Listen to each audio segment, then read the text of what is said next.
सभी को नमस्कार। हाँ जी, चलें? चलिए, इसमें कोई कन्फ्यूज़न है तो बोलिए। तो देखिए, मैं भी लगभग नॉर्थ ईस्ट से लेके उत्तर भारत से लेके मध्य भारत से लेके और गुजरात तक, महाराष्ट्र, काफ़ी जगह, सब जगह देखा तो मान्यताएं एक जैसी हैं। भारत में बड़ा वर्ग है जो ये मानता है कि पौधे आंशिक रूप में सुखी दुखी होते हैं, और ऐसा मानते हुए भी हम शाकाहारी हैं, हम अहिंसक हैं और हम खाते पीते हैं। तो कितनी जगह हमारी थॉट प्रोसेस में कन्फ्लिक्ट है, उस कन्फ्लिक्ट को हम रिकग्नाइज भी नहीं करते हैं, उसको हम एड्रेस भी नहीं करते हैं और टेकन फॉर ग्रांटेड चलते जाते हैं। तो ज़िंदगी जीने के मामले में कोई वैसी प्रिसाइजनेस हमारी नहीं है। सामान्य खाना पीना, रहना खाना मिल जाए, थोड़ा घूमना फिरना मिल जाए, बहुत हम सोच के नहीं जी रहे हैं। तो सोचने की जो ताकत मानव में है, उसका अभी तक यूज़ हमने केवल आहार, निद्रा, भय, प्रजनन के अर्थ में किया है। सही अर्थों में, जिस अर्थ में वो है ताकत, उस अर्थ में हमने उसका प्रयोग अभी अधिकांश, कितने प्रतिशत लोग सामान से सम्मान की तलाश में हैं, सुविधा से सुख की तलाश में हैं, तो इतने लोगों ने उसका प्रयोग अभी जिंदगी के अर्थ में नहीं किया है, जीने के अर्थ में नहीं किया है। ऐसा निष्कर्ष सामने आता है।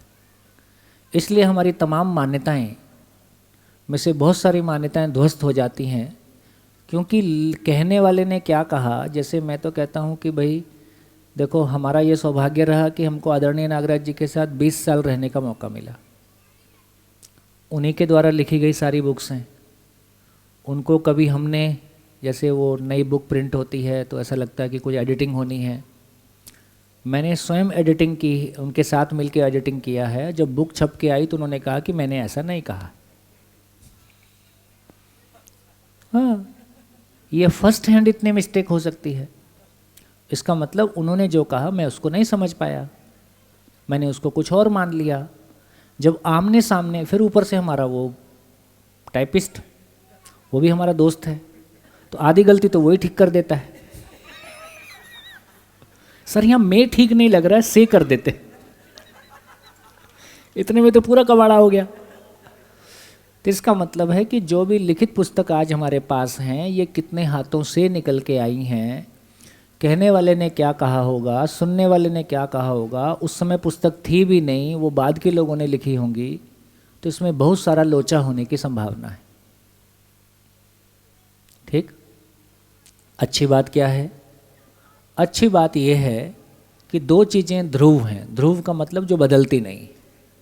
दो चीज़ें ध्रुव हैं। मानव में समझने की ताकत है और पूरा अस्तित्व समझने के लिए खुला प्रस्ताव है। ये दो चीज़ें शाश्वत हैं। आदिकाल से, जब से मानव इस धरती पे प्रकट हुआ होगा, तब से लेके ये सृष्टि अपने नियम से काम कर रही है। मानव में समझने की क्षमता है, समझने का प्रयास लगातार जारी है। जड़ संसार में लगन जो समझ रहे हैं उसको हम वैज्ञानिक बोल रहे हैं। चैतन्य संसार में जो लोग काम कर रहे हैं उनको हम महापुरुष बोल रहे हैं। दोनों ही चीज़ें इवॉल्व होने के क्रम में हैं, इवॉल्व हो रही हैं। जड़ संसार में हमारी आंखों के सामने बहुत सारी चीज़ें इवॉल्व हुई, कम से कम हम लोग को इस शरीर यात्रा में देखने का मौका मिला। चैतन्य में भी इवॉल्व होने का एक ही मतलब है। ऐसे कोई चीज़ें कब तक परिवर्तन होती रहेंगी? जब तक वो सच्चाई को ना पा जाए। एक बार 2 + 2 4 पहचान लिया, अब ये परिवर्तन होगा। एक बार वास्तविकता को पहचान लिया, रियलिटी को पहचान लिया, फिर उसकी निरंतरता है।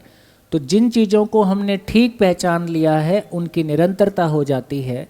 जिन चीज़ों को हम नहीं पहचानते हैं उनको लगातार पहचानने के प्रयास में परिवर्तन होते जाते हैं।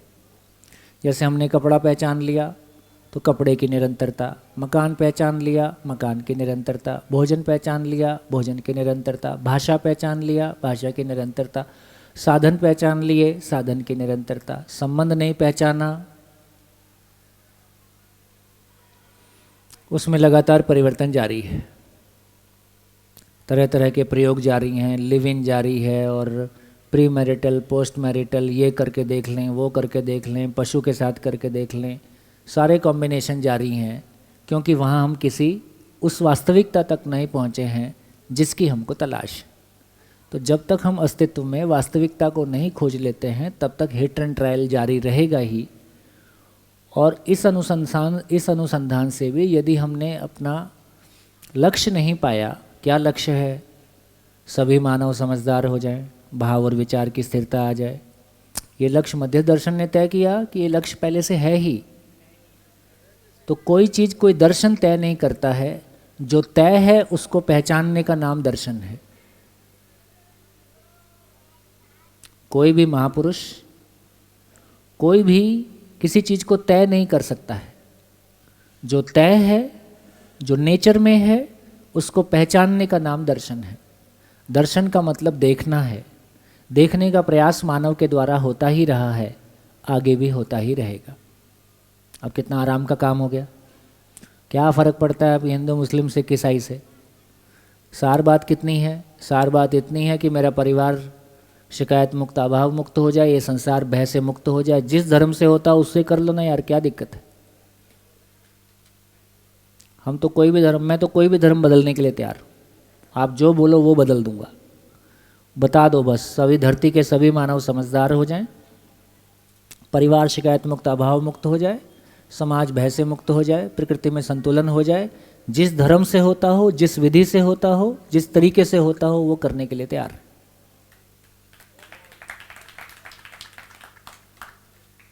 कितना आराम का काम हो गया, झंझट खत्म।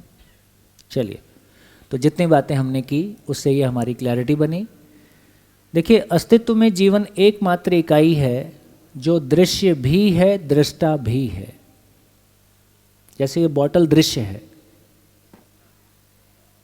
इसमें देखने की ताकत नहीं है। कैमरा दृश्य भी है और देखने की ताकत भी है। कैमरे के देखने की ताकत हमसे कम है कि ज़्यादा है? ज़्यादा है। वो इतना क्लियर दिखता है टीवी में, हमारी आंख से उसी चीज़ को देखते हैं उतना सुंदर नहीं दिखता है। उसी को पिक लेके देखते हैं तो ज़्यादा सुंदर दिखने लगता है, क्योंकि उसका पिक्सल उसका ज़्यादा है। लेकिन कैमरे में समझने की क्षमता नहीं है, देखने की क्षमता है। तो बॉटल केवल दृश्य है, इसमें देखने की क्षमता नहीं है। कैमरा दृश्य भी है, देखने की क्षमता भी है, लेकिन मानव दृश्य भी है और दर्शन करने की क्षमता रखता है, देखने की क्षमता रखता है, समझने की क्षमता रखता है। समझने की क्षमता रखता है, इसलिए सुखी दुखी होता है। जो चीज़ अपने अनुकूल नहीं दिखाई देती है उसका नाम दुख है, जो चीज़ अपने प्रतिकूल दिखाई देती है उसका नाम सुख है। जब हम समस्या के साथ होते हैं तो इसका मतलब है कि वो बेचैनी लगता है।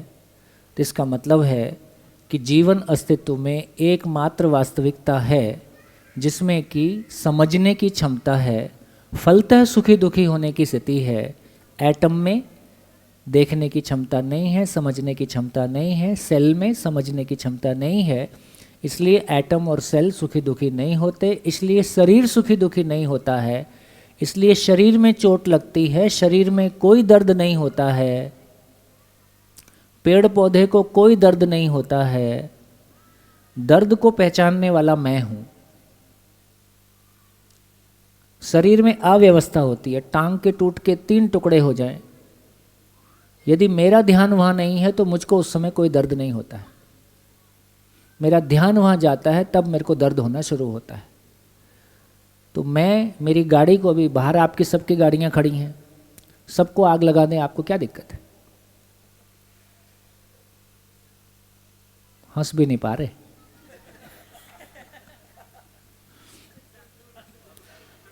आओ,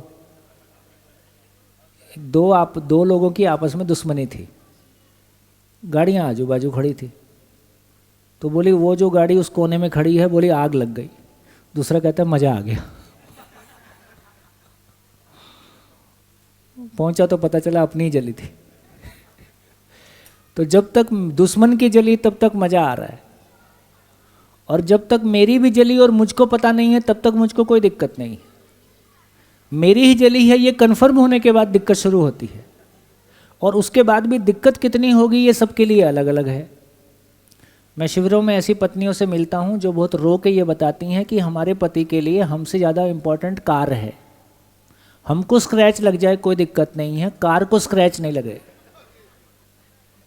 हाँ, ऐसा है। ऐसे जड़ पति पाए जाते हैं।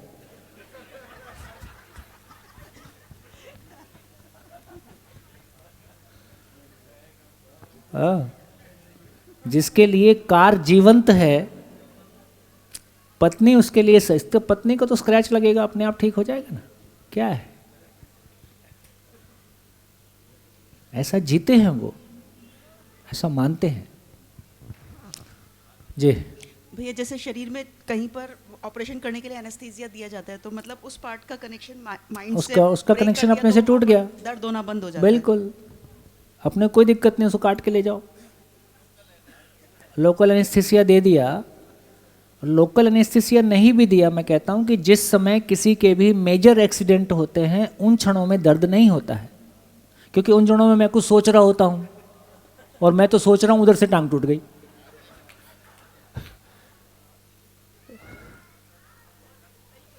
हाँ, मेरे साथ तो घटी घटना है, ये देखो, ये 5 टांके, 3 टांके और 1 टांका इधर, 9 टांके हैं। तो 7th क्लास में हम और हमारा भाई हॉस्टल में रहते थे, वो मेरे से 2.5 साल बड़ा है। वो मेरे को मार के भाग गया, तो मेरे मन में प्रबल इच्छा उसकी सेवा करने की। अब वो रूम में घुस के चिटकनी लगा लिया, और मैं रूम के बाहर, वो रूम के अंदर, और मैं भारी तरीके से तड़प रहा था ताकि मैं उसकी सेवा कर पाऊँ। अब उसमें कांच, हॉस्टल में क्या है, कांच रहते हैं ताकि वार्डन आते जाते बच्चों को देखता रहता है। तो एक मुक्का मारा, कांच तोड़ा, और फिर जम के भाई की सेवा की। तो सेवा करते करते बोलता है, देख तेरा खून निकल रहा है, और मैं उसको बोल रहा हूँ सेवा तेरी है, खून तेरा ही है। कहता नहीं नहीं तेरा ही है। उसके बाद मेरा ध्यान गया, तो लगभग आधा इंच से कुछ कम गहरी ऐसे स्लॉट सुंदर सी कट के नीचे पड़ी है, और हड्डी एकदम वाइट कलर की चमक रही है यहाँ से। जब कांच में मुक्का मारा तो कांच से कोई कैसा किनारा खड़ा रह गया। तो लगभग ये 1 मिनट से ऊपर का ड्यूरेशन है,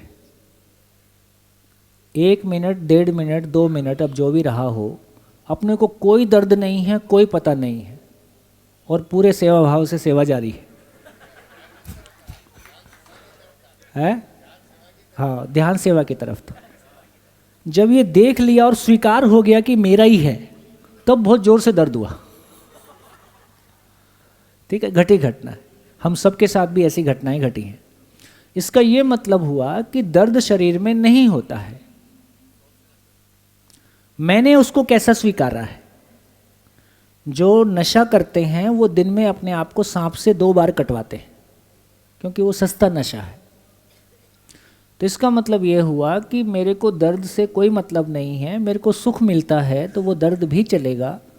तो इन सारी चीज़ों के बारे में इतना ही कहना है कि शरीर में कोई दर्द नहीं होता है, शरीर कुछ चाहता नहीं है, शरीर कुछ बोलता नहीं है, शरीर को भूख लगती नहीं है। शरीर को भूख लगती है कि भूख लगी है मैं पहचानता हूँ। बच्चा भूख लगने से रोता है, हम भूख लगने से हंसते हैं, घटना एक ही है। क्यों? तो भूख लगने का इतना ही मतलब है कि पेट में एसिड निकलता रहता है, पेट खाली रहता है, तो उसमें जलन होती है। बच्चा उस जलन को नहीं समझ पाता है तो वो रोता है। हमने जलन को पहचाना तो हमारा ध्यान तो स्वाद की तरफ चला गया, अब कुछ खाने मिलेगा। तो जब मेरा ध्यान खाने की तरफ चला गया तो मेरा ध्यान अब उस प्रॉब्लम की तरफ है ही नहीं। तो इस रूप में कहा कि मैं पहचानता हूँ कि भूख लगी है, शरीर कुछ नहीं बोलता है। शरीर एक केमिकल चीज़ है, केमिकल चेंज उसमें होता रहता है। जीभ पे कोई चीज़ रखी, जीभ स्वाद नहीं लेती है। जीभ पे कोई चीज़ का संपर्क आने से एक प्रकार का केमिकल चेंज होता है। वो केमिकल चेंज को मैं पहचानता हूँ कि मीठा है, मैं उसको एक प्रकार से पहचानता हूँ। जीभ को पता नहीं चलता है कि वो मीठा है, मुझको पता चलता है कि ये मीठा है। इन सारी चीज़ों को देखेंगे तो पता चलता है कि शरीर न कुछ कहता है, ना शरीर कुछ बोलता है, ना शरीर कुछ करता है। शरीर के माध्यम से मैं बोलता हूँ, शरीर के माध्यम से मैं करता हूँ। इसको और गहरे में समझने जाएंगे तो धीरे धीरे ये और अपने को बेहतर समझ में आएगा। चलिए अभी ज़्यादा गहराई में नहीं जाते। तो इस तरह से इस पूरी चर्चा में हमारी ये क्लैरिटी बनी कि पेड़ पौधे शरीर को कोई जीवन नहीं चलाता है, इसलिए पेड़ पौधे कोई सुखी दुखी नहीं होते हैं। पेड़ पौधे प्रभावित होते हैं, पेड़ पौधे में सेल मल्टीप्लिकेशन होता है, ग्रोथ होती है। सेल मल्टीप्लिकेशन और ग्रोथ होने को साइंस लाइफ कहता है। जब साइंस लाइफ शब्द का इस्तेमाल करता है तो वो सेल के लिए बोल रहा होता है। जब हम लोग जीवन शब्द का इस्तेमाल कर रहे होते हैं तो या तो हम कहते हैं कि 80 साल का जीवन जिया, तब हम कह रहे होते हैं कि पूरी एक लंबाई की बात कर रहे होते हैं, या फिर जीवन को शब्द को हम जीवन से जोड़ रहे होते हैं। तो हमारा शब्द कहाँ है उसको। एक छोटा सा प्रश्न है, जब आपने कहा जीवन 10 तरह के जब इंसान मिलते हैं, किसी को नीला अच्छा लगता है, किसी को पीला अच्छा लगता है, स्वाद में भी किसी को मीठा नमकीन, तो मतलब हर जीवन में स्वाद और रंग ये भी जीवन के साथ ही जुड़ा हुआ है, जीवन न्यूट्रल है इसके बारे में? नहीं, इसका ये मतलब हो गया कि जिसको हम जिंदा रहने के धरातल पर जीने की बात कर रहे हैं तो उसमें शरीर के साथ जीवन का एसोसिएशन है। तो शरीर और जीवन के सम्मिलित प्रभाव में जीवन किसी चीज़ को पहचानता है। शरीर में किसी तरह के, जैसे छोटे बच्चे मिट्टी खाते हैं, दीवार फोड़ फोड़ के खाते रहे ना, इसका मतलब है कि उसमें कैल्शियम की कमी है। तो जीवन अपने तरीके से शरीर की आवश्यकता को पहचानता है। तो जीवन शरीर के साथ इस कदर तदाकार है कि दोनों एक जैसा हो गया लगता है। और उस क्रम में कोई जीवन किस तरह से व्यक्त होगा, तो शरीर की स्थिति, जीवन की स्थिति, जीवन की चेतना की स्थिति और उस कॉम्बिनेशन में परिस्थितियाँ, उस क्रम में फिर कुछ चीज़ें सामने आ रही। तो इस तरह से कल्पनाशीलता, भौतिक रासायनिक संसार को देखेंगे तो संसार में कितने कलर हैं, कितने डिज़ाइन हैं, तो अपनी कल्पनाशीलता के अनुसार किसी को कोई डिज़ाइन अच्छा लगता है, किसी को कोई, और आज जो अच्छा लग रहा है वो कल अच्छा लगेगा ऐसा नहीं है। इसका मतलब वो भी बदलता रहता है। तो भौतिक रासायनिक संसार ऐसा है, कल तक कोई बहुत मीठा खाता था, आज बिल्कुल नहीं खाता है। कल तक कोई बहुत ड्रिंक करता था, आज बिल्कुल नहीं करता है। आज नहीं करता था, कल करना शुरू कर दिया। तो भौतिक रासायनिक संसार अपने आप में परिवर्तनशील है, क्योंकि उससे मिलने वाले सुख की निरंतरता नहीं है और मुझ में निरंतरता की चाहत है, इसलिए मैं नेक्स्ट नेक्स्ट नेक्स्ट नेक्स्ट करता रहता हूँ। उस क्रम में कोई कहीं पहुँचा है, कोई कहीं पहुँचा है। किसी ने एक कोर्स पूरा कर लिया है, कोई दूसरे कोर्स में लगा है। इसका कंक्लूजन अगर ये निकालें कि जीवन रंग स्वाद इससे भी प्रभावित होता है? नहीं होता है। नहीं होता। जीवन मौलिक रूप में ये सब उसकी ज़रूरत नहीं है। जब मैं स्वयं को शरीर मान के जीता हूँ और शरीर के साथ ही सुखी दुखी होता हूँ, उस समय ये मेरे लिए बहुत महत्वपूर्ण है। उस समय मेरे को ये बहुत महत्वपूर्ण है। जैसे ही जीवन का रस जागृति के साथ जुड़ गया, हाँ, इसका ये मतलब भी नहीं है कि सारे में काला ही काला पोत दोगे। नेचर की भी एक हार्मनी है, नेचर में भी एक हार्मनी है। उस हार्मनी के बहुत विपरीत चले जाएंगे तो खराब लगना शुरू हो सकता है, या अच्छा ना लगे, या उसको अवॉइड किया जाए, ऐसा हो सकता है। अदरवाइज बहुत फर्क नहीं पड़ेगा। सर हाँ एक क्वेश्चन है, जैसा कि आपने बोला कि स्वाद शरीर ही स्वाद पहचानता है। शरीर नहीं पहचानता, मैं ही पहचानता हूँ। हाँ, मतलब मैं पहचानता हूँ। हाँ। तो अभी कोरोना काल हुआ था तो रिसर्च में ऐसा आया था कि मतलब शरीर, मतलब कुछ भी खाते थे तो उसका स्वाद नहीं आता था।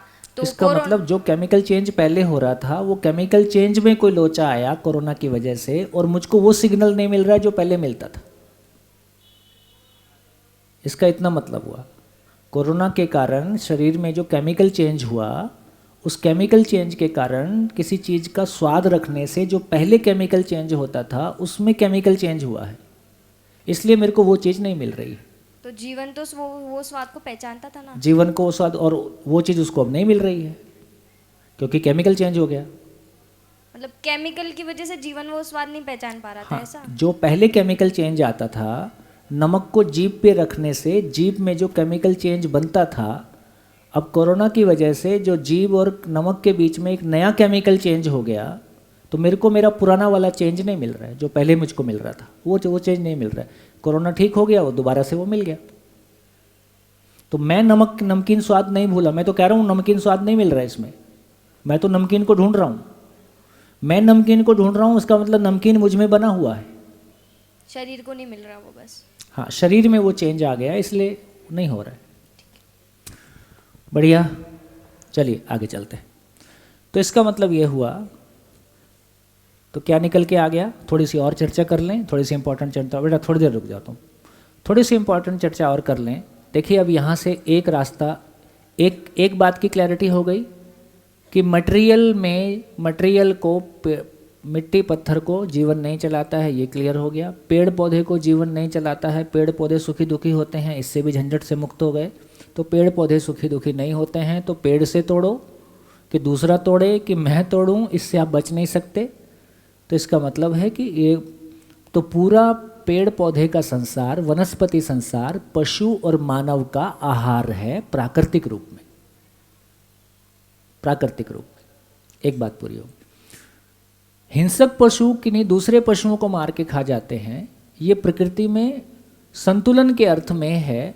उसका प्रमाण है कि कोई भी पशु दूसरे पशु को मार के दुखी या डिप्रेशन में नहीं जा रहा है। मानव ऐसा करेगा तो परेशान हो सकता है। तो इसका मतलब ये उनकी व्यवस्था है, लेकिन उनकी व्यवस्था उस मामले में हमारी व्यवस्था नहीं है। हम संतुलन को समझपूर्वक पहचानते हैं, वो संतुलन को अपने तरीके से पहचानते हैं।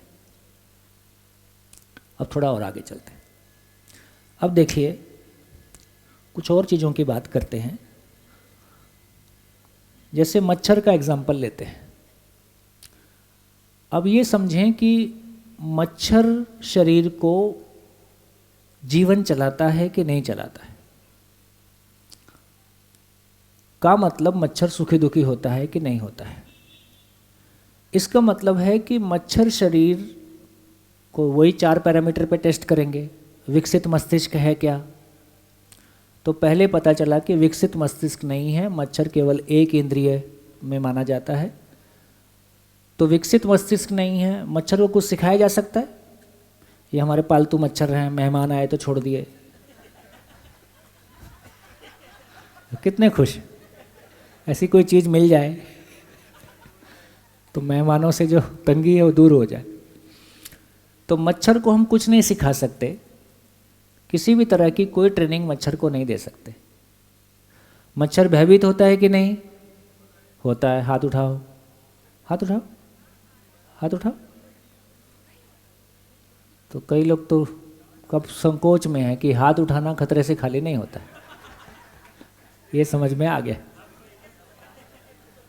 करते हैं ना, अभी करते हैं ना सब चीज़ को। ये जो दिया है ना, बहुत कुछ सोचने की मशीन बहुत पावरफुल है। अब देखिए, आप कुत्ते को देखिए, कुत्ते को 4 डंडे जम के लगाएं तो आपको देख के 50 मीटर दूर से निकलेगा,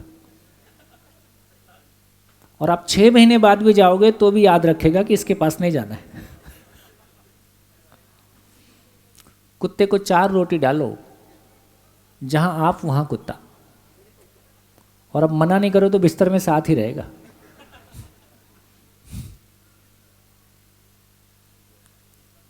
तो इसका मतलब है भय क्या चीज होती है ये हमको अपने में भी समझ में आता है, कुत्ते में भी समझ में आता है। मच्छर को मारते हैं तो क्या करता है?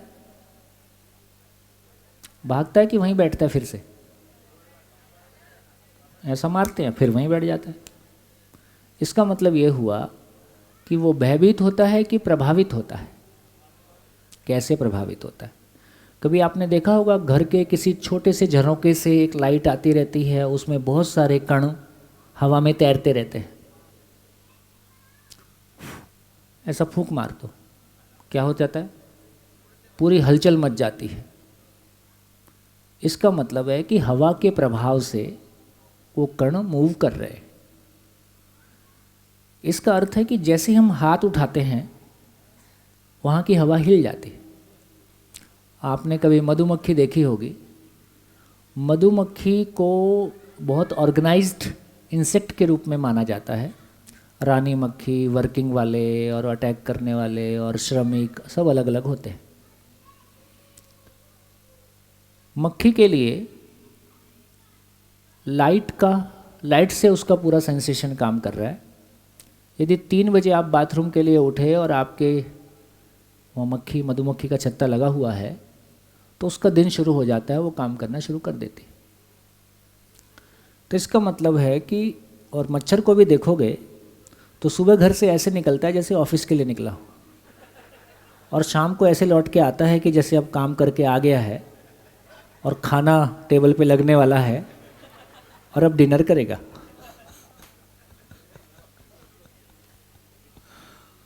इसका मतलब ये हुआ कि ये तमाम चीज़ों में टेम्परेचर और लाइट का बहुत बड़ा रोल है। जैसे किसी एक मौसम में ढेर मच्छर दिखाई देते हैं और टेम्परेचर थोड़ा सा बढ़ गया या घट गया, उसके बाद सारे मच्छर गायब हो जाते हैं। और दोबारा टेम्परेचर उसके खेतों में खास करके जो लोग खेती करते हैं, जैसे ही बदली आई तुरंत पूरी फसल पे कोई ना कोई कीड़े का प्रकोप आ जाता है और बदली गई फिर दोबारा से चीज़ें हैंडल हो जाती हैं। इसका मतलब ये हुआ किसी एक प्रकार का ताप, दाब और नमी में किसी एक प्रकार के इंसेक्ट बहुत तेज़ी से डेवलप होते हैं और उतनी ही तेज़ी से मर भी जाते हैं।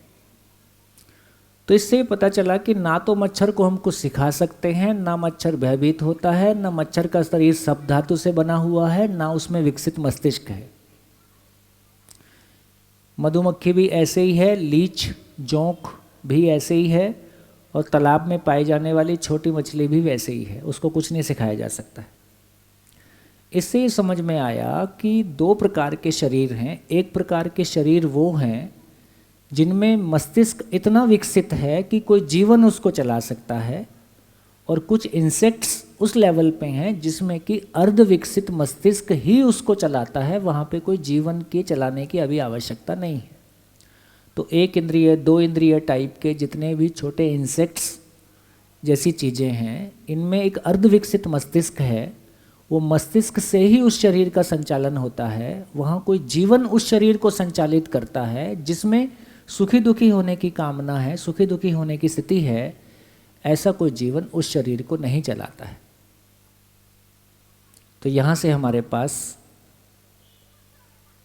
दो कैटेगरी, एक कैटेगरी क्या निकली जिसमें केवल एटम मॉलिक्यूल है, जिसको हम पदार्थ अवस्था कह रहे हैं।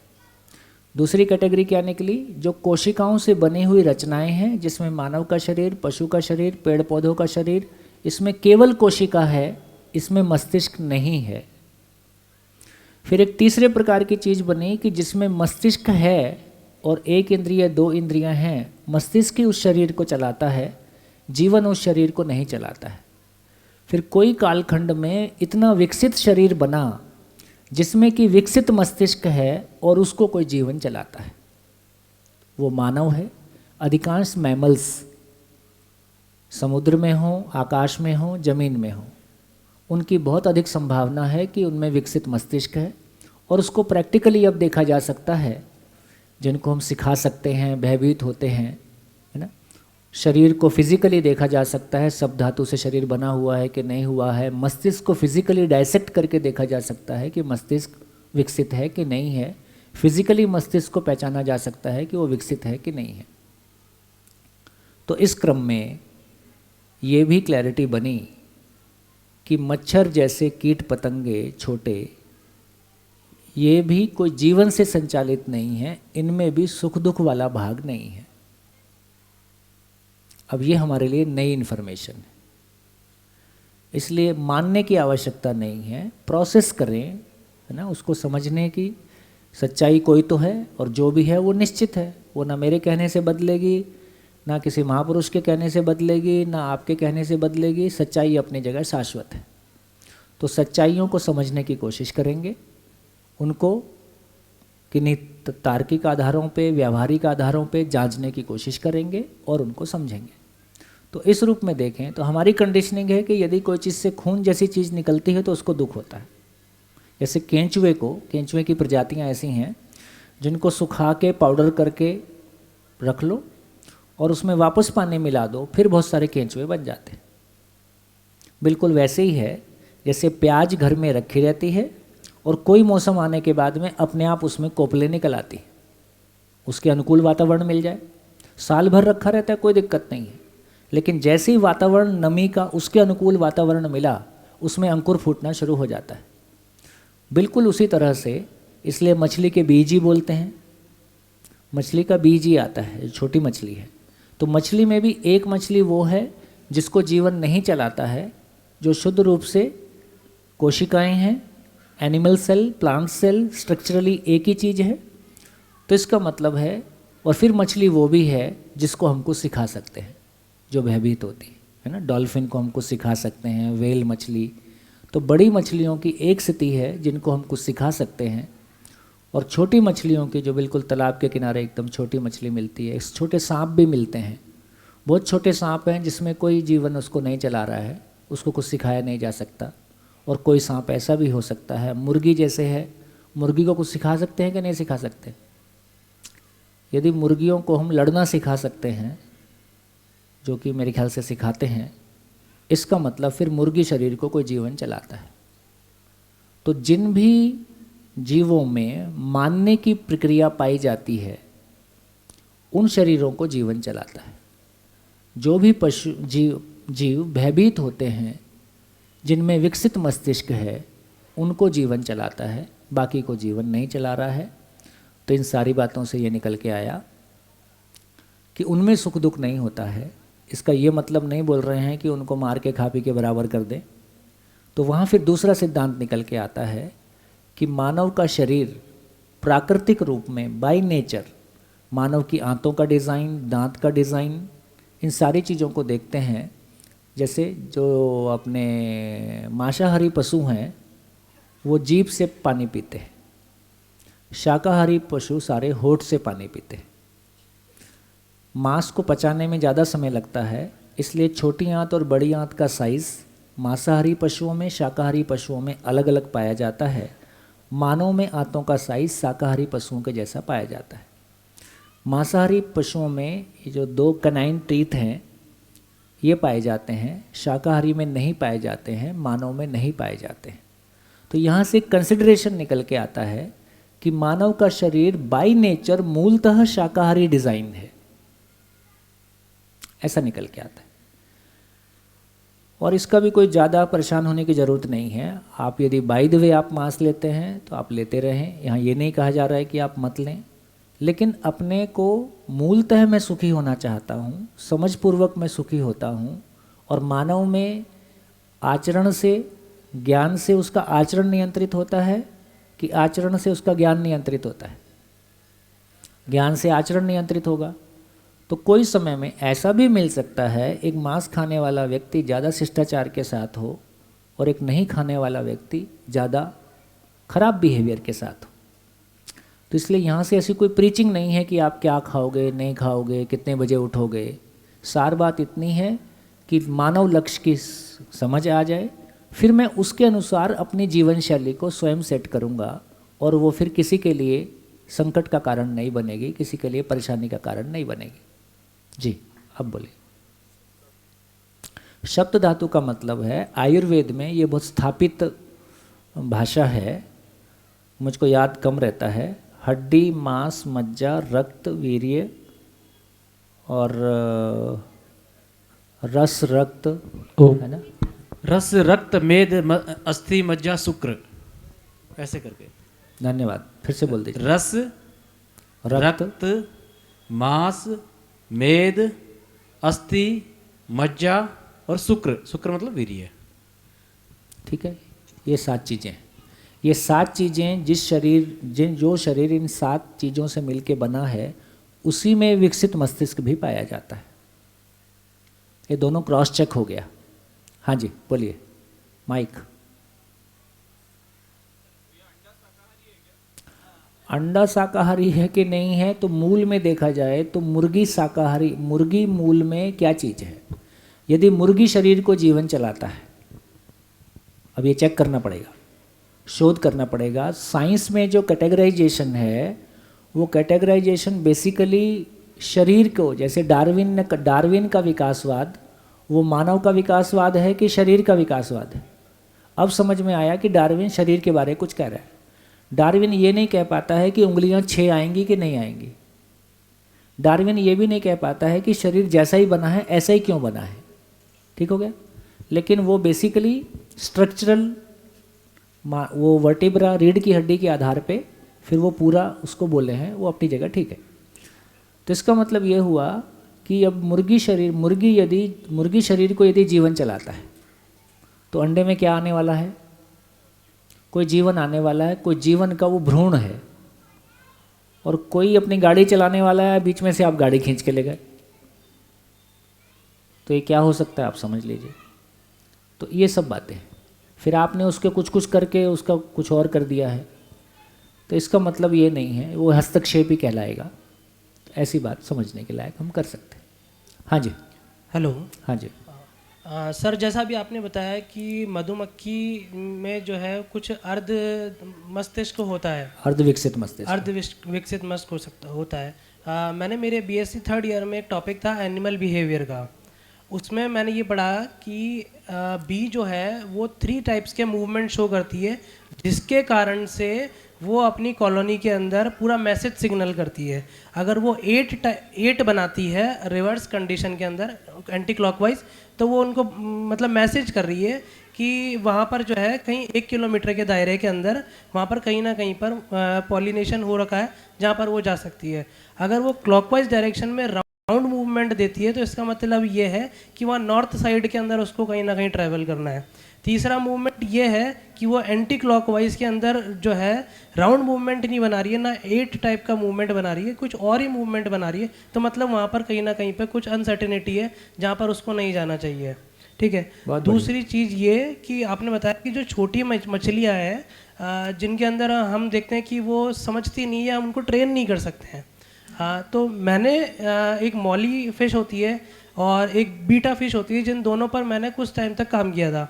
उसी टाइम के दौरान तो मैंने ये देखा कि मैंने उनको एक्वेरियम में आज भी रख रखा है कि जैसे मैंने उनको एक मतलब चूड़ी रख दी है और दूसरी तरफ मैंने दाना डाल रखा है, तो कुछ टाइम के बाद उसने ये मूवमेंट शो कर दिया कि जब जब वो चूड़ी से निकलेगी मतलब वो मेरे को एक अलार्मिंग सिग्नल दे रही है कि उसको खाना खाना है, और मैं जैसे ही डाल देता हूँ तो उसके बाद वो उसमें मूवमेंट उसका बंद हो जाता है। दूसरा मैंने देखा कि मॉली फिश और जो गप्पी फिश है कि उसके अंदर जैसे ही मैं उंगलियां अगर एक्वेरियम की टच कर रहा हूँ बिल्कुल में, और जिस जिस डायरेक्शन में दे रहा हूँ तो उस डायरेक्शन में उसका मूवमेंट स्टार्ट हो जाता है। ठीक है। तो इस समय से ये पता पड़ता है कि वो कहीं ना कहीं पर मुझे पहचान रही है, और अगर कोई मेरी फैमिली से कोई और कर रहा है तो वो उसको नहीं पहचान रही है। तो यहाँ पर मैं थोड़ा सा कंफ्यूज हूँ कि जो आपने बताया कि मूवमेंट वो कहीं अर्ध मस्तिष्क वाली बात तो नहीं है, क्योंकि मतलब इस पे अभी रिसर्च कंटिन्यूएशन के अंदर है। बिल्कुल बिल्कुल, पहचानिए इसको। देखो, ये तो हमको, यदि हम ये चर्चा करते हैं कि चांद लगातार धरती को पहचाने हुए है और लगातार उसके साथ ही रहता है जी, और धरती सूरज को पहचाने हुए है और लगातार सूरज के साथ बनी हुई है, सौरमंडल किसी गैलेक्सी को पहचाने हुए है, लगातार उसके साथ बना हुआ है, और लगातार इतनी प्रिसाइज गतियों के साथ चलता है जिसकी की कल्पना हम नहीं कर सकते। इसका मतलब है किसी चीज़ की गति को लेके एक तो ये समझ में आता है कि नेचर में कोई व्यवस्था का स्वरूप है और उसमें ऐसा होता है। दूसरा ये कह रहे हैं कि अब वो तो शोध की बात है, लेकिन पहचानना निर्वाह करना तो होता ही है। तो पहचानना निर्वाह करना के रूप में आपकी उंगलियों को यदि बार बार उसको मिल रहा है और उससे उसको भोजन मिल रहा है तो वो पहचानना निर्वाह करना हो रहा है। अभी ऐसे बैक्टीरियाज डेवलप कर रहे हैं जिससे पेड़ पौधों की जड़ें बहुत ज़्यादा गहराई तक, ज़्यादा नीचे जा सकें और पानी की आवश्यकता पौधों को कम दिया जाए। जेनेटिक जो मॉडिफिकेशन है जिसमें कि कोई एक्सरेज डाल के बीज को जेनेटिकली मॉडिफाई कर रहे हैं, उसके आधार पे उसके पूरे गुणधर्म, उसके पूरे सिम्टम्स बदल जाते हैं। तो ये सब पहचानना निर्वाह करने के अंडर आएगा। तो जो कुछ आपने किया है वो पहचानने निर्वाह करने का भाग है, ये हो सकता है, या वहाँ उस मछली शरीर को कोई जीवन चलाता है, ऐसा है कि नहीं है, इसको शोध करना होगा। लेकिन सार बात इतनी है, यदि उसका मस्तिष्क विकसित नहीं है, सब धातु से बना हुआ नहीं है, तो कोई जीवन उसको चला पाएगा ये संभव नहीं है। तो ये अब शोध की बात है। सर, दूसरा जो है फिर उसके बाद मैं मतलब मेरा फील्ड उसके बाद बॉटनी हो गया एमएससी के अंदर, तो प्लांट से रिलेटेड भी मेरा जो डाउट था इससे पहले वाला वो ये कि जिस तरह से आपने बताया कि हम प्लांट्स को ट्रेन नहीं कर सकते हैं, तो हम एक टॉपिक होता है कि फोटोट्रॉपिज्म का, है ना, कि जिस तरफ से जो लाइट उसको ट्रैवल करा रहे हैं अपन जिस डायरेक्शन में, तो क्या हम उसको ये नहीं कह सकते कि वो हम हमारे ही अनुसार चल रहा है, हम उसको एक तरह से ट्रेन कर रहे हैं। जिस बॉक्स को हमने अंधेरे में रखा और उस बॉक्स के बाद उसमें हमने एक जगह छेद कर दिया जहाँ से उसको लाइट मिल रही है, तो ये तो एक बहुत जनरल एक्सपेरिमेंट है, पहचानना निर्वाह करना। बिल्कुल सर। और दूसरा ये कि जब जो है जैसे सेल है ये सेल कह लो या फिर उसका प्लांट का टिप कह लो, अगर उसके अंदर हम दो कंडीशंस देते हैं, अगर ऑक्सीजन की कंसंट्रेशन ज़्यादा दे दी जाती है तो वो केवल और केवल उसका शूट ही डेवलप होता है, और अगर उसको साइटोकाइनिन दे दिया तो उसका केवल और केवल रूट सिस्टम ही डेवलप पहचानना, निर्वाह करना। तो सर क्या हम इसको ये नहीं कह सकते कि हमने उसको एक तरह से हमारे अनुसार ट्रेन कर रहे हैं? पहचानना, निर्वाह करना। कितना भी बोलो इतना ही निकलेगा। वो ठीक है, अब जांचो ना यार, हो गया, अब काम करना इस पे आगे, और क्या, ठीक, थैंक यू।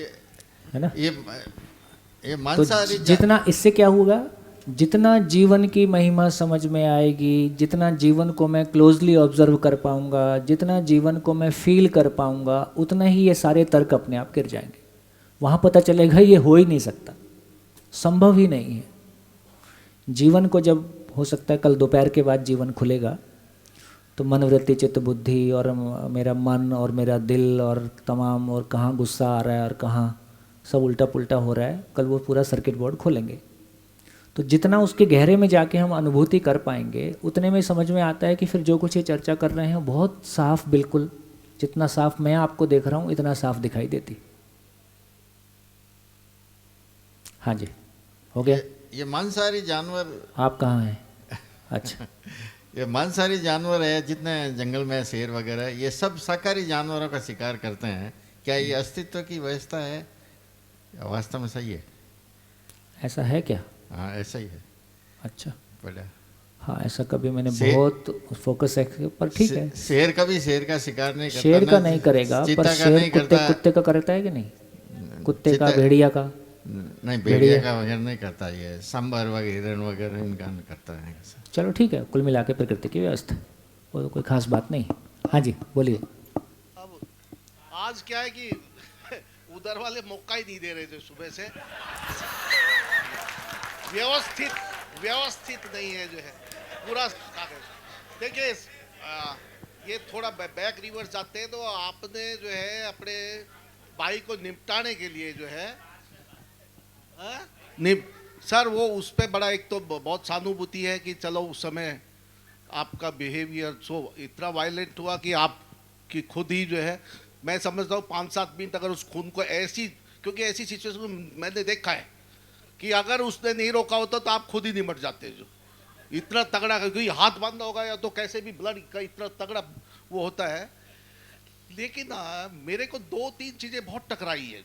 आज तो आप ऐसा नहीं करेंगे जो है, अब तो चाहे वो थॉट प्रोसेस कह लीजिए या कुछ भी कह लीजिए, लेकिन मेरे चीज़ में एक दिमाग में अब ये आ रही है कि मैं सुनता आया था कि जीन्स हेरिडिटरी होते हैं, बचपन वो बदलते नहीं हैं, लेकिन एक मैंने लिप्टन ब्रूस की जो बायोलॉजी ऑफ बिलीफ, उसमें देखा है कि जैसे जैसे थॉट प्रोसेस चेंज होता है हर सेकंड जीन्स चेंज होते हैं। गलत? तो इस पे बोलिए कि अब आपका एक्शन जो है वो वाला एक्शन आज नहीं हो सकता जो उस समय था। इसकी नहीं होगा ना, इसमें कहने की क्या बात है? नहीं थॉट अब तो नहीं होगा, लेकिन ये जीन्स और या थॉट प्रोसेस है, ये इनमें देखो जितनी इंटेंसिटी से उस समय सेवा करता था उतनी इंटेंसिटी से ही आज भी सेवा करता हूँ। वो तो हमारा सौभाग्य है, तरीका बदल गया, वो तो हमारा भाग्य है कि शायद इसीलिए जो है वो इंटेंसिटी वही है, माध्यम बदल गया। सर ये जीन्स और थॉट प्रोसेस के बारे में थोड़ा देखिए मेरे को लगता है कि इसका बढ़िया एग्जाम्पल ये है कि आयुर्वेद में वात पित्त कफ के अनुसार आदमी का बिहेवियर के बारे बहुत कुछ कहा जाता है। ठीक है, तो ये क्वेश्चन उठता है कि यदि वात पित्त कफ शरीर की चीज़ है तो इसका मतलब है कि जेनेटिकली फिर काफ़ी कुछ डिसाइड हो रहा है। तो धीरे से ये समझ में आता है कि 4.5 महीने से उस भ्रूण को कोई जीवन चलाना शुरू करता है, उसके बाद ही वो बच्चा कहलाता है। तो जीवन के संपर्क में शरीर डेवलप होता है, जीवन के प्रभाव में शरीर डेवलप होता है। इसका मतलब है कि जीवन की जो प्रवृत्तियां हैं, उसका जो अपना एक स्थिति है, उसका प्रभाव शरीर पे आता है। तो उस क्रम में फिर शरीर डेवलप होता है। तो शरीर का डेवलप होना भी जीवन के प्रभाव में होता है। तो इस क्रम में आप देखेंगे तो इस बात पे हमारा ध्यान जाएगा कि फिर उसका जेनेटिक्स भी चेंज हो सकता है। तो एक तो ये कहा कि जेनेटिकली आचरण ट्रांसफ़र नहीं होता है, एक तो ये बहुत क्लियर कह रहे हैं। गर्भ से माता पिता का कोई आचरण बच्चे में ट्रांसफ़र नहीं होता है, गर्भ से केवल शरीर उपलब्ध होता है और वो जैसा भी उपलब्ध होता है। आचरण का मतलब है धन के प्रति दृष्टिकोण, स्त्री पुरुष संबंध के प्रति दृष्टिकोण, मानव और प्रकृति के साथ व्यवहार करने के प्रति दृष्टिकोण। अब फिर वो जीवन जैसी भी उसकी स्थिति है उसके संयोग में शरीर डेवलप होता है, इसलिए वो पैटर्न मैच करता है वात पित्त कफ वाला। तो लाइन क्या बोल रहे हैं कि शरीर एक बार 4.5 महीने के बाद वो शरीर उस जीवन के, मैं एक जीवन हूँ, मेरे प्रभाव में ही शरीर विकसित होता है।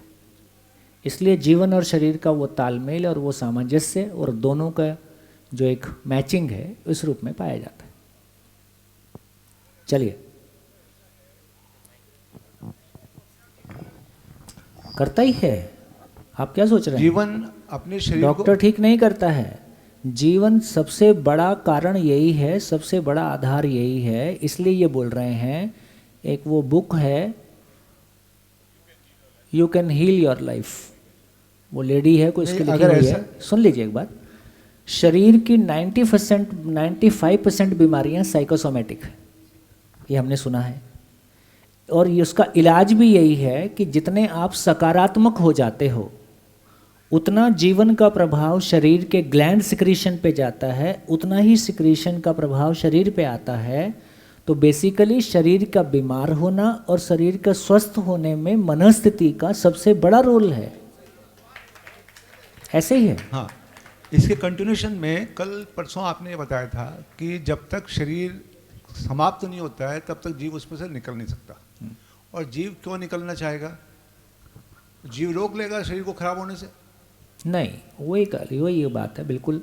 तो इसका मतलब है कि शरीर भी अपने आप में एक व्यवस्था है, शरीर भी अपने आप में एक व्यवस्था है। वो किन्हीं परिवर्तनशील परमाणुओं से मिलके बनी है, उसका परिवर्तन भी निश्चित है, उसका भी एक नियम है।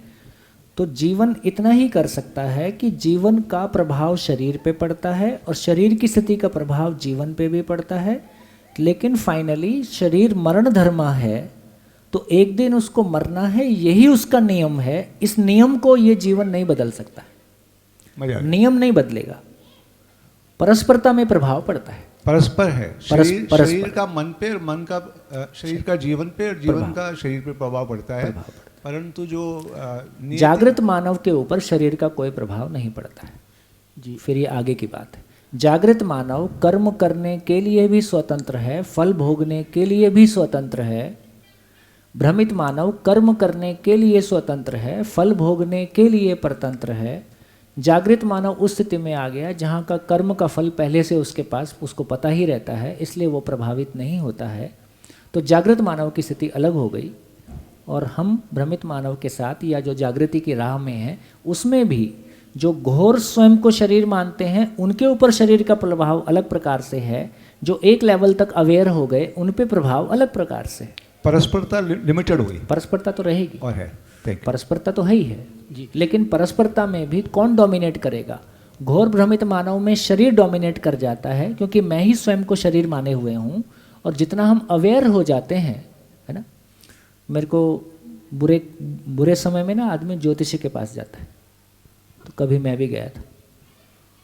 तो उस समय मेरे को ज्योतिषी ने बताया कि तुम्हारे पास ज़िंदगी भर पैसा नहीं रहेगा और तुम दुखी रहोगे। नेचुरल है, ये बाय डिफ़ॉल्ट आता है। मेरे को किसी एक काल के बाद 24-25 एज के बाद मेरा जो चक्री घूमा, उसके बाद से मेरे को पैसे को लेके कोई पहले भी कमी था, उसके बाद पैसे ने कभी मुझको छुआ ही नहीं है। तो छुआ ही नहीं है इसलिए मेरी प्रवृत्ति नहीं है और मैं बहुत आराम में हूँ। लेकिन एक ज्योतिषी जब अपनी सीमित चेतना से किसी घटना को देखता है, उसको पता है कि मेरे पास पैसा नहीं रहने से मैं दुखी होता हूँ। अभाव नहीं है, मतलब वो अभाव नहीं होता। अभाव और अभाव ना होना तो मानसिक घटना है। तो मैं सिर्फ ये कहना चाहता हूँ कि ये तमाम जो कुछ भी कहा जा रहा है ना, इसमें इतना सारा गैप है। जैसे कि भूखे भजन ना होए गोपाला, ये भूखा पेट ये वाला नहीं है, वो मानसिक पेट है। ये कितना भी भरा हो, 7 पीढ़ियों का रखा है, तो भी मानसिकता में अभाव हो ही सकता है, तो भी वो भजन नहीं करेगा। मैंने मेरी 30 साल के सामाजिक जीवन में तमाम उन्हीं लोगों को भजन करते हुए देखा जो बिल्कुल हैंड टू माउथ थे। तो इसका मतलब है ये लाइफ टाइम कमिट करने का जो कॉन्फिडेंस है, किसी कॉज के लिए अपने आप को कमिट करना सारी विपरीत परिस्थितियों के बावजूद, ये एक मानसिक स्थिति से आता है, ये भौतिक स्थिति से नहीं आता है। इसलिए पेट ये वाला भरता है।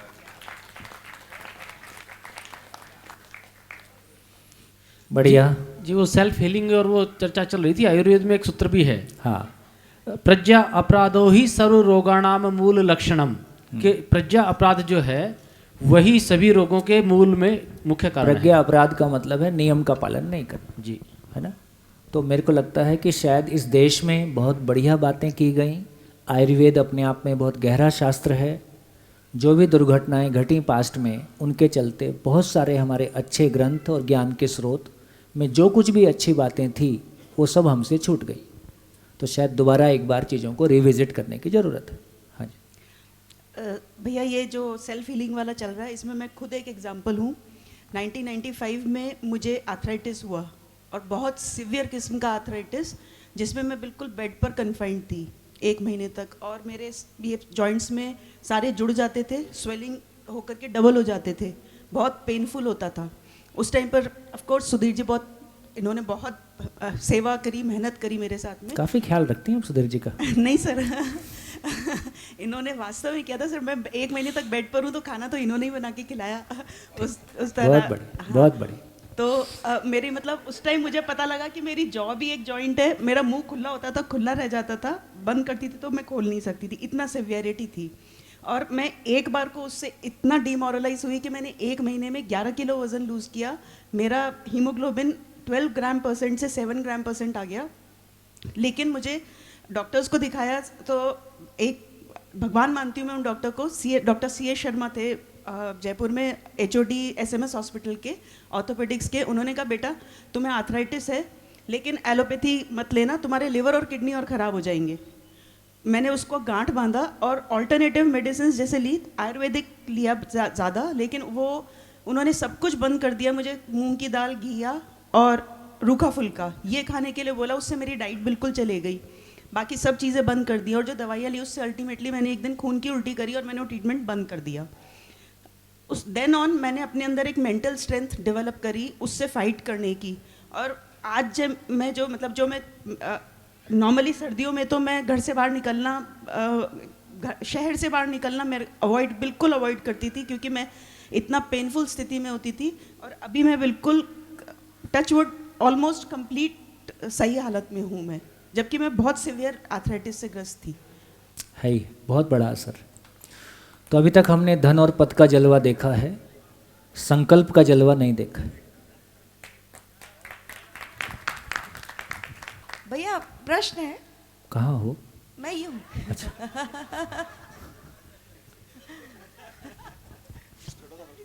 नहीं नहीं, अब बहुत बड़ी हो।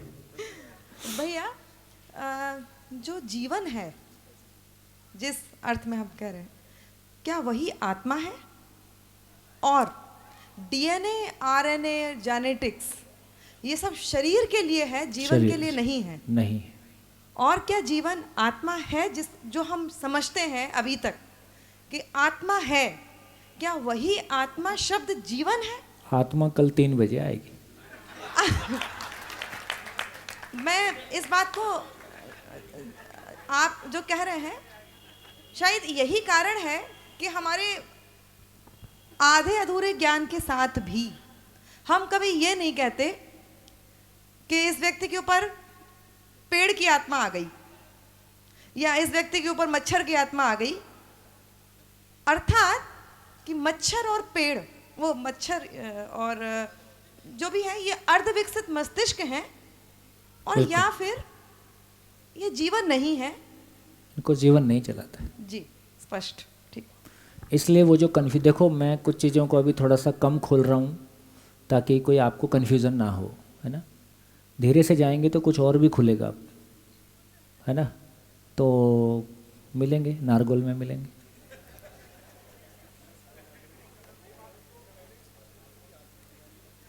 माइक ले लीजिए।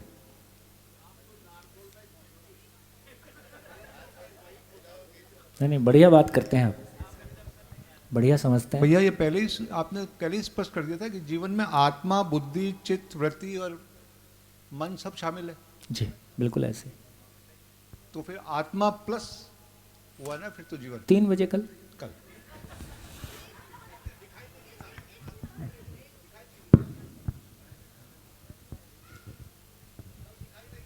ये जो इच्छा शक्ति है ये जीवन की है, हाँ, शरीर की नहीं है। ये एक और कंफ्यूजन है, प्राण शक्ति और इच्छा शक्ति। ये जीवन, प्राण शक्ति ये वाली है, प्राणायाम जिसे कहते हैं, सांस। मेरे से क्या ये सब होता नहीं। तो शरीर की कोशिकाओं को ऑक्सीजन भरपूर मिल जाए तो कोशिकाएं मस्त रहती, इसका नाम प्राण शक्ति। जीवन में जो संकल्प बल है उसका जो प्रभाव चित्त पे पड़ता है ये इच्छा शक्ति। 3 बजे। तो बोलचाल में हम बहुत सारी चीज़ों को मिक्स कर देते हैं, हमको समझ में नहीं आ रहा बात किसकी करें। चेतना, कोई लोग ऐसे भी मानते हैं पत्थर भी सुखी दुखी होता है, एक से एक ज्ञानी लोग हैं। और पेड़ पौधे तो सुखी दुखी होते ही हैं, उसके बाद खाना भी खाते ही हैं, उसके बाद भाषण भी होता ही है। तो बहुत कन्फ्यूज़न है ना। वो मच्छर और पेड़ पौधे और बिल्कुल उसको बचा देंगे और सारा भाषण सुनने के बाद व्यापार में सबको निपटा देंगे।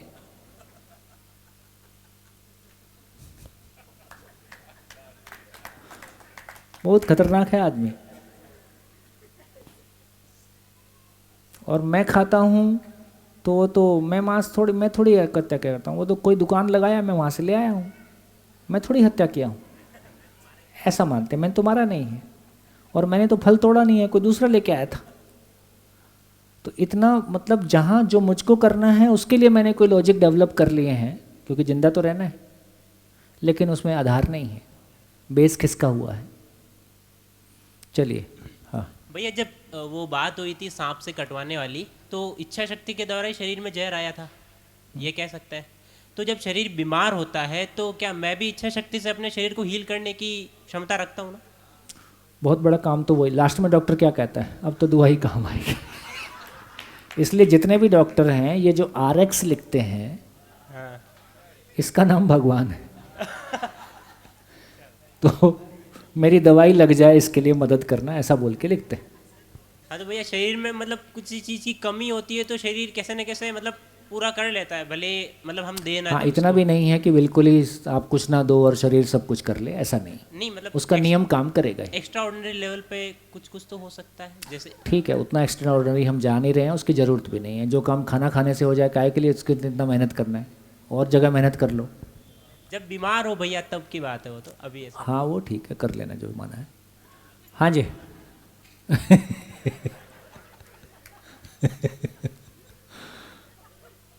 चलो, तो ये मेरे को लगता है कि ये बात जितनी हो सकती थी पहले शिविर में हमने करने की कोशिश की है। लिख डालिए क्या कन्फ्यूज़न दूर हुए और क्या कन्फ्यूज़न नए बनते हैं। इस पूरी चर्चा से क्या समझ में आया? देखिए, इसमें अभी 2 मिनट आप रुक जाइए। इसमें हमारा कुछ कन्फ्यूज़न और भी दूर हुआ है। जैसे साइंस में जब हम पढ़ा रहे हैं तो बेसिकली हम सब कुछ लिविंग एंड नॉन लिविंग में पढ़ा रहे हैं। आपने ये क्वेश्चन नहीं पूछा कि भैया आपने 4 क्यों कर दिए जब साइंस में 2 पढ़ रहे हैं हम, ये क्वेश्चन आपकी तरफ से नहीं आया। तो इसका मतलब है कि नॉन लिविंग की बात तो ठीक है कि वो पदार्थ अवस्था है। साइंस के लिए बाकी सब कुछ, साइंस के लिए पेड़ पौधे, पशु पक्षी और मानव लिविंग ही है। उसका लिविंग का मतलब सेल है। साइंस का ज्ञान इतना ही है। इसलिए साइंस के लिए आदमी, पशु और पेड़ पौधे एक ही चीज़ है, सेल से बनी हुई रचना है। उससे अधिक और कुछ नहीं होता है। और हम रचना के साथ जीते हैं कि किसी आचरण के साथ जीते हैं? मेरे पति के शरीर में 207 हड्डियां हैं, इससे उसका आचरण तय नहीं होता है। तो इसका मतलब है कि आचरण का अध्ययन करना होगा। तो विज्ञान में हम स्ट्रक्चरल फंक्शनल अध्ययन करते हैं, आचरण का अध्ययन नहीं करते हैं। इसलिए सारी साइंस पढ़ने के बाद जीना हमारा पूरा गोल है। मैं बहुत बड़ा साइंटिस्ट होके बहुत घटिया आदमी हो सकता हूँ, मैं बहुत बड़ा डॉक्टर होके बहुत घटिया इंसान हो सकता हूँ, और अच्छा भी हो सकता हूँ। उसमें साइंस का कोई योगदान नहीं है। हाँ, एक कम से कम एक लॉजिकल रीजनिंग वाला पार्ट हमारे को मिलता है, लेकिन उसका प्रयोग मैं कहाँ करूँगा वो भी मेरी मानसिकता पे डिपेंड करता है।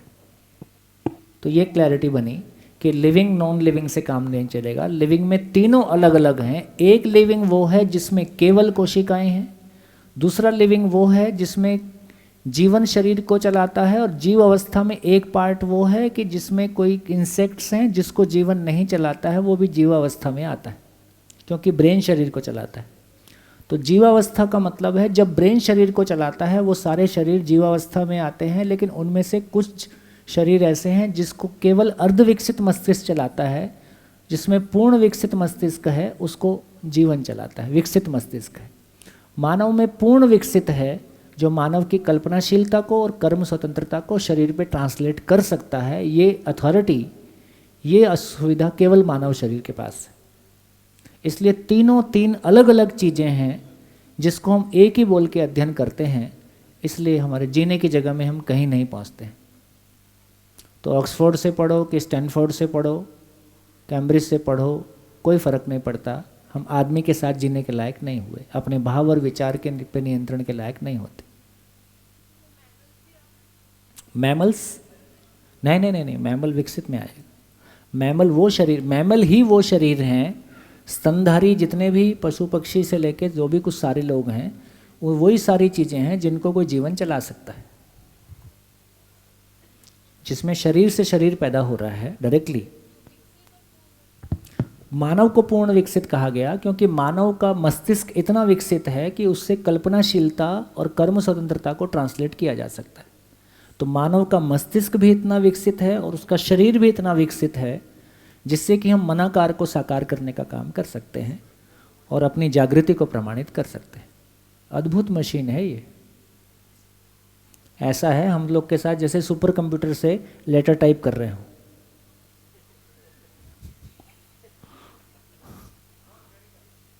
हाँ, समझ में आ जाए तो। हाँ जी सर,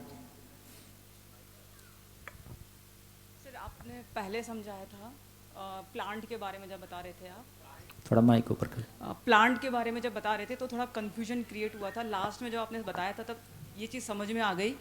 हम हमारे बोलते हैं कि प्राण निकल गए शरीर से। हाँ। मतलब प्राण, वो प्राण शब्द हम हमारे बेसिकली शरीर के लिए यूज़ कर रहे हैं। हाँ, वो प्राण, शरीर की सांस बंद हो गई। प्लांट, हाँ, प्लांट, शरीर की सांस बंद हो गई, हाँ, ऐसा बोल रहे हैं। ऐसा बोलते हैं हम, यूज़ करते हैं वो प्राण शब्द हमारे शरीर के लिए। हाँ। और उसी प्राण शब्द को हमने प्लांट के लिए यूज़ किया है। हाँ।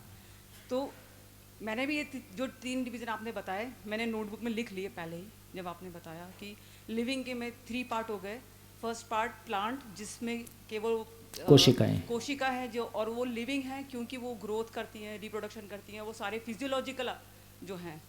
तो साइंस जो है, हम मेडिकल टर्म में भी जाते हैं तो फिजियोलॉजी वर्ड यूज़ करते हैं, यानी फिजिकल पार्ट, यानी हमारे शरीर, भौतिक जो शरीर है हमारा, उसको पढ़ा जाता है पूरे मेडिकल। उसमें मेडिकल में भी हम फिजियोलॉजी पढ़ते हैं, तो शरीर कैसे चल रहा है और शरीर के सारे अंग कैसे काम कर रहे हैं, बॉडी पार्ट कैसे काम, वो सब पढ़ते हैं। और जो आप पढ़ा रहे हो जीवन, ये साइकोलॉजिकल वो जो पार्ट है जो उससे ऊपर का पार्ट है। नहीं, साइंस में भी साइकोलॉजी को इतना ही मानते हैं कि जड़ से चेतना विकसित हुई। हाँ, जड़ से चेतना।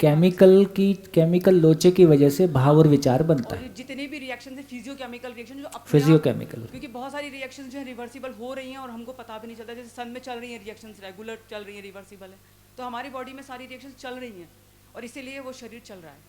तो मैंने तीनों डिवीज़न लिखे, आपने जब अभी बताए, आपने पूछा लिविंग नॉन लिविंग, तो मैं आपसे एक क्वेश्चन पूछ के आई थी जब आप यहाँ पे थे, उस बेस पे मैंने तीनों डिवीज़न किए। लिविंग में 3 हो गए और जीव 2 प्रकार के हो गए, जिनमें सेमी डेवलप्ड ब्रेन है, बहुत बढ़िया, और कुछ जीव ऐसे जिनमें अच्छा खासा मतलब डेवलप्ड जिसको जीवन चलाता है, जिसको जीवन चलाता है, और ज्ञान तो जो हमारा मानव शरीर है ही, जिसमें फुल्ली डेवलप्ड कम ब्रेन है। Good, Am I right? बढ़िया बढ़िया बढ़िया। Thank you. भैया एक समझ में थोड़ा सा कंप्लीट नहीं हो रहा है।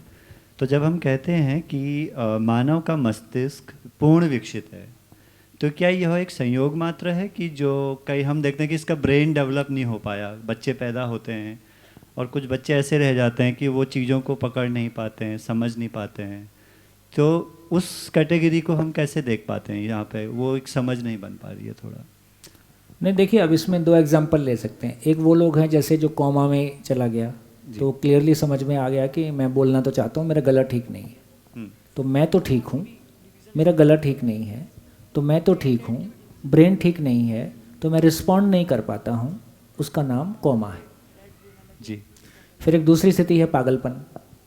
पागलपन का मतलब है किसी को भी कोई बहुत इमोशनल शॉक लगा है, चाहे बिजनेस का हो या फैमिली का हो, तो बेसिकली ये जीवन को लगा है, तो उससे जीवन अस्त व्यस्त हो गया है, उसका पूरा डाटा अस्त व्यस्त हो गया है, और उसके अस्त व्यस्त होने का प्रभाव ब्रेन पे भी पड़ा है, जिससे ब्रेन भी कुछ अस्त व्यस्त हुआ है। अब ब्रेन कैसे ठीक होगा? केमिकल चीज़ है तो केमिकल से ठीक होगा। जीवन कैसे ठीक होगा? तो इमोशनल चीज़ है तो इमोशन से होगा। इसलिए पागल आदमी के लिए अब ये कह रहे हैं कि उसको जितना अपनापन मिलेगा उतना जल्दी वो ठीक हो जाएगा। ठीक हो गया? बराबर। तो ये क्लैरिटी मिल गई। अब ऐसे ब्रेन जो बाई बर्थ किसी कारण से, जैसे ब्रेन में मेनली सोडियम पोटेशियम का जो कॉम्बिनेशन है वो गड़बड़ होने से ब्रेन इम्बैलेंस होता है, और भी कोई कारण हो सकते हैं, मुझको नहीं पता, लेकिन फिर वो बेसिकली ब्रेन यदि प्रॉपर फंक्शनल नहीं है तो वो समझने का काम तो नहीं कर पाएगा। उसके लिए तो मशीन ठीक होना जरूरी है। तो मेंटली रिटार्डेड बच्चे जिनको आजकल दिव्यांग या कुछ और बोलते हैं, तो मेंटली रिटार्डेड बच्चे का मतलब है कि उसका ब्रेन प्रॉपरली फंक्शन नहीं कर रहा है, लेकिन जीवन है। जीवन है। ठीक, थैंक यू जी।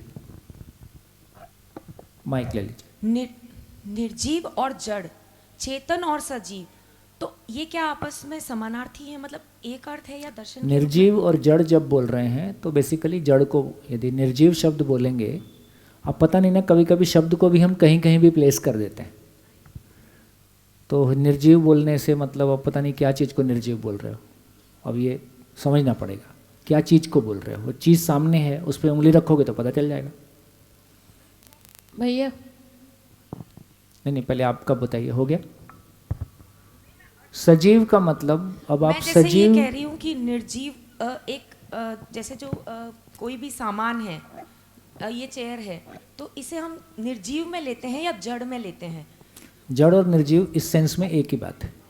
और अर्थ में यहाँ पर दर्शन के रूप में भी मैं जानना चाह रही हूँ कि इन दोनों को जैसे समान अर्थ में लेते हैं। दर्शन में निर्जीव और सजीव शब्द को यूज़ नहीं किया गया फिर, लेकिन हम समझ सकते हैं।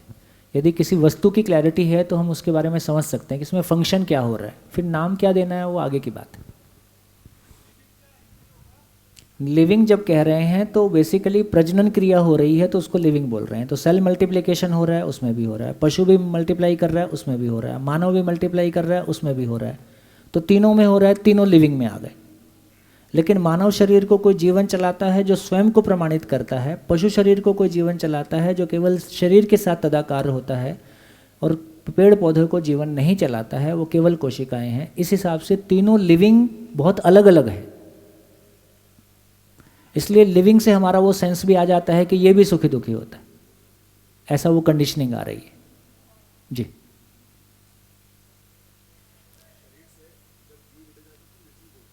हाँ, शरीर से जब जीवन नहीं निकल गया, जीवन निकल गया, उसमें प्राण नहीं है, सांस नहीं चल रही है, तो उसको भी निर्जीव ही बोल सकते हैं। जीवन बहुत पावरफुल है और शरीर उसको जो यूज़ कर सकता है, तो फिर जीवन सिलेक्शन के अंदर सक्षम ब्रेन को क्यों नहीं सेलेक्ट करता, या ऐसे शरीर को क्यों नहीं सेलेक्ट करता है जो सर्वगुण तरीके से समृद्ध हो? नॉर्मली ऐसा ही होता है, लेकिन अब वो जीवन के सिलेक्ट करने के बाद ब्रेन में गड़बड़ हुआ, और जो जीवन सिलेक्ट कर रहा है वो सिलेक्ट करने का उसका कारण अनेक है। उस बीच में वो ब्रेन को कितना ऑब्जर्व कर पाया नहीं कर पाया। तो जो भ्रमित जीवन, जो अभी अपनी स्थिति में ही नहीं है, पावरफुल वो है, उसकी संभावना है। वो जब जीवन बहुत भ्रमित स्थिति में है, वो स्वयं में कोई पावर होने के बावजूद भी, वो पोटेंशियल होने के बावजूद भी, वो तो बहुत निरीह स्थिति में है। एक आदमी अपने 2 वक्त की रोटी नहीं जुटा पाता है, एक आदमी अपना सामान्य, एक आदमी हजारों लोगों के लिए रोजगार क्रिएट करता है। ये अंतर शरीर में है कि जीवन में है? मतलब सक्षमता तो है, पर उसके पास सक्षमता है, लेकिन उसके पास वो अवेलेबल नहीं है, उपलब्ध नहीं है, क्योंकि वो जागृत नहीं है, क्योंकि उसके पास स्किल भी नहीं है। तो इसका मतलब है कि फिर वो उसने उसको किन कारणों से सिलेक्ट किया, या सिलेक्ट करने के बाद ब्रेन खराब हुआ, अभी ये कहना मुश्किल है। तो चॉइस तो है, चॉइस तो है, पर गलती से, लेकिन चॉइस भी उस सीमा में है जितनी उसकी अवेयरनेस है। आज भी सारी चॉइस, एक अखबार में 30 रुपया रोज से लेके 3 लाख रुपए रोज की जॉब अखबार में उसी पेज पे लिखी हुई है। हमने कौन सा चूज किया? जितनी मेरी हैसियत है। तो उपलब्ध सारा है, मैं मेरी हैसियत के अनुसार कुछ चूज करता हूँ। या इसके बैकग्राउंड में कोई कर्म फिलॉसफी है? कर्म फिलॉसफी वही है, चूज करने के मूल में उसकी चेतना का स्तर है। सारा कर्म के मूल में चेतना है, और कर्म के मूल में चेतना है, और कर्म के बाद फिर चेतना का फल है। उसके आधार पे चेतना ऊपर या नीचे जाएगी।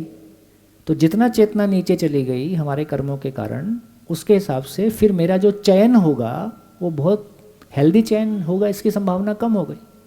कॉम्प्लेक्स सिस्टम है? कॉम्प्लेक्स नहीं है, धीरे धीरे खुल जाएगा। एक ये मध्यस्थ दर्शन का क्या अर्थ है? ये हेडिंग में लिखा हुआ ना, मध्यस्थ दर्शन। कल 12:50। भैया, तो क्या ये कह सकते हैं कि जीवन के लेवल पे सेम ही है, खाली मस्तिष्क थोड़ा कम डेवलप्ड है एनिमल का? धरती के सभी मानव होने के रूप में, जीवन रूप में समान हैं। योग्यता, पात्रता, क्षमता अलग अलग है। जिसने अपने जीवन की शक्तियों को जिस दिशा में लगाया है उतना वो डेवलप्ड है। फाइनली हर जीवन को डेवलप होना ही है, कालखंड कुछ भी हो। ब्रेन सभी का स्वस्थ है, अधिकांश लोगों का, तो ब्रेन में कोई लोचा नहीं है। तो मेमोरी का कोई लोचा सामान्यतः नहीं रहता है। जीवन की स्थिति है, वो जिस चीज़ को इम्पॉर्टेंट मानता है उसको याद रखता है। अब मेरे को ये इम्पॉर्टेंट लगता है तो मेरे को सब याद रहता है, और मैं बहुत सारे लोगों के नाम भूल जाता हूँ। और नेता लोगों को सबके नाम याद रहते हैं, वो नाम नहीं भूलता है क्योंकि उसको पता है नाम लेने से ही वोट देता है। वो उसको लगना चाहिए कि इतना अपनापन है। ऐसा जैसे भैया पशु है और मानव है, और दोनों को जीवन चला रहा है, तो डिफरेंस मस्तिष्क का है कि जीवन का है? यदि पशु की बात करेंगे तो फिर दोनों का डिफरेंस है। पशु का मस्तिष्क भी मानव से बहुत कम विकसित है, और पशु शरीर को चलाने वाला जीवन भी अपने आप में मानव शरीर को चलाने वाले जीवन से कम विकसित है। ऐसी संभावना है ही। हाँ जी, हो गया। शायद थोड़ा सा इलॉजिकल क्वेश्चन है। जीवन पता है जीवन को अपने माँ बाप चुनने का चॉइस है कि नहीं? है। जीवन ही चुनता है। आप जिस घर में आए हो अपनी चॉइस से आए हो, इसलिए जो है उसको स्वीकार करो, परेशान मत हो।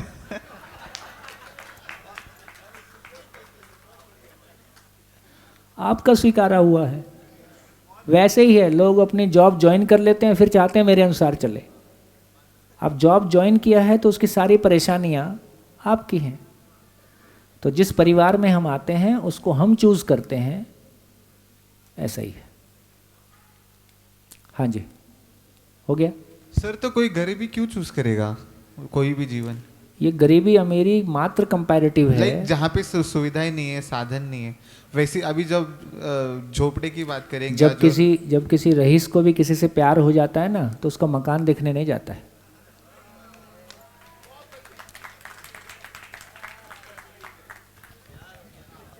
भैया, जैसी योग्यता वैसी नौकरी, जितनी योग्यता उसी के हिसाब से जीवन।